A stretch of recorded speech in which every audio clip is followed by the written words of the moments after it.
On the night of March 31st, 2011, 19-year-old Kenya M., a vibrant and fun-loving college student, decided to go out with her friends to a club in Denver, Colorado. Like any typical teenager, Kenya was eager to enjoy her night, but what started as a routine outing soon took a dark and tragic turn. After becoming heavily intoxicated, Kenya was removed from the club by bouncers. Disoriented and unable to gather her belongings, she wandered the streets alone. It was then that a man named Travis Forbes pulled up in his car and offered her a ride home. Kenya accepted, but she never made it back. Her disappearance would soon unravel a chilling story of deceit, violence, and a desperate search for justice. Kenya M. was born on January 26, 1992, in Honduras. Her mother, Maria, was just 16 when she left Kenya with her grandmother and moved to the United States in search of a better life. Maria eventually settled in Aurora, Colorado, where she met and married Anthony Lee, also known as Tony. Kenya finally joined her mother in the U.S. in 2004, at the age of 12.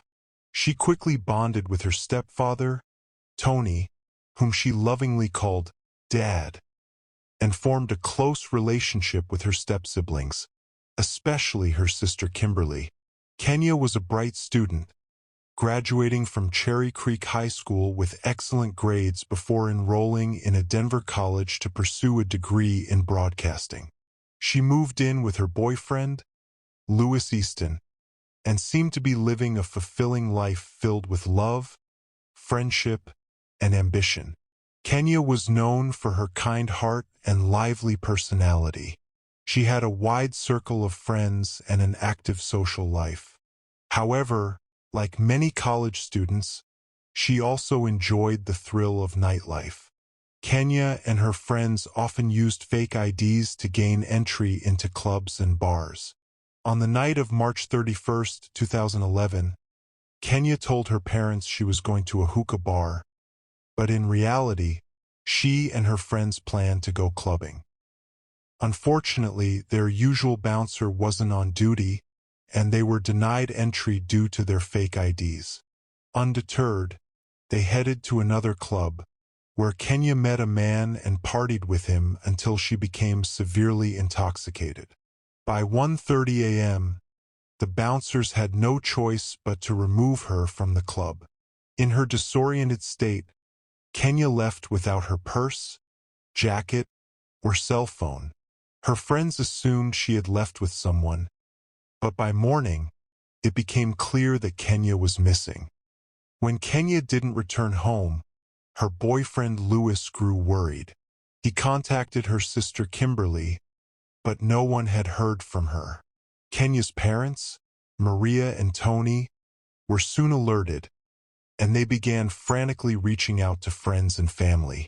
Tony, determined to find his daughter, pressed Kenya's friends for details about her last known whereabouts. They reluctantly revealed that Kenya had gone to a club instead of a hookah bar. Tony immediately contacted the police, but they refused to file a missing persons report until 72 hours had passed. Desperate for answers, Tony checked Kenya's phone and discovered a text message from Travis Forbes, the man who had offered her a ride.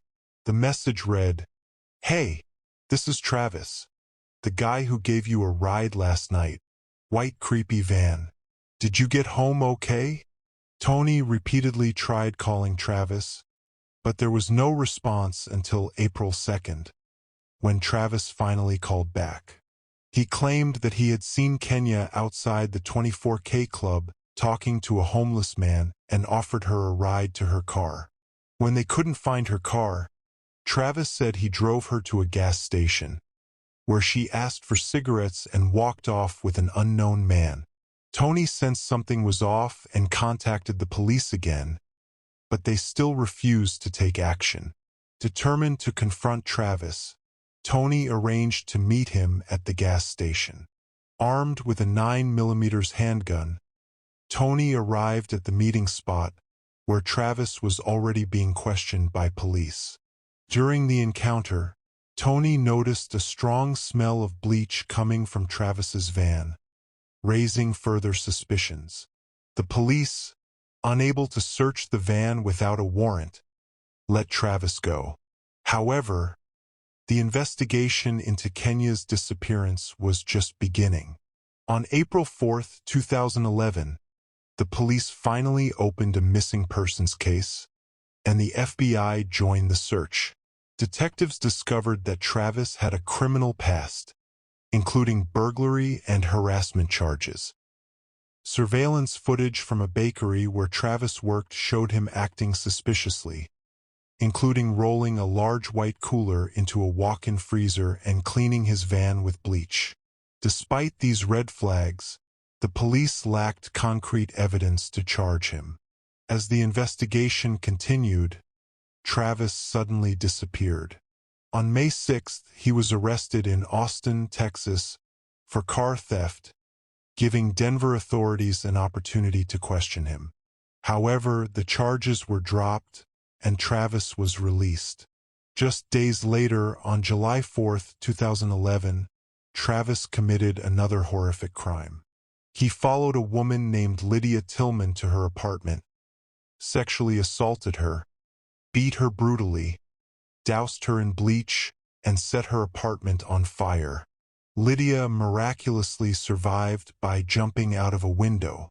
DNA evidence from the attack linked Travis to the crime, and he was arrested on July 12. With Travis in custody, detectives pressed him for information about Kenya's disappearance. On August 26, Travis offered to confess in exchange for a plea deal. He admitted to picking up Kenya on the night of March 31, attempting to rape her and strangling her when she resisted. He then disposed of her body in a remote location. Despite his confession, Kenya's remains were never found, leaving her family without closure. Travis Forbes was ultimately convicted of Lydia Tillman's assault and sentenced to 56 years in prison.